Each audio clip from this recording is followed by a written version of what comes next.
यावर्षी 30 मार्च रविवारी गुढीपाडवा आलेला आहे। गुढीपाडवा हा 3.5 मुहूर्तांपैकी एक आहे, त्यामुळे गुढी उभारण्यासाठी कोणत्याही मुहूर्ताची किंवा वेळ बघण्याची गरज नाही, कारण हा संपूर्ण दिवसच शुभ असतो।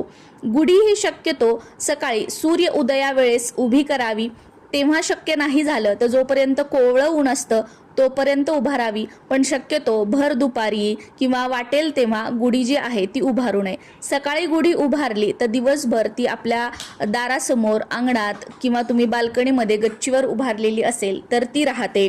गुढी उभारण्याची सर्वात सोपी पद्धत म्हणजे जिथे तुम्हाला गुढी उभारायची आहे ती जागा स्वच्छ पुसून घ्यायची आहे। त्या जागेवर छोटीशी रांगोळी काढायची, त्यावर एखादा चौरंग किंवा पाट ठेवायचा, त्यावर वस्त्र अंथरायचं, त्यावर थोडेसे तांदूळ, त्याच्यावर हळद कुंकू अर्पण करायचं आणि वेळूची काठी घ्यायची, ती उभी करायची, ती सुद्धा स्वच्छ पुसून वगैरे घ्यायची आहे। त्या वेळूच्या काठीला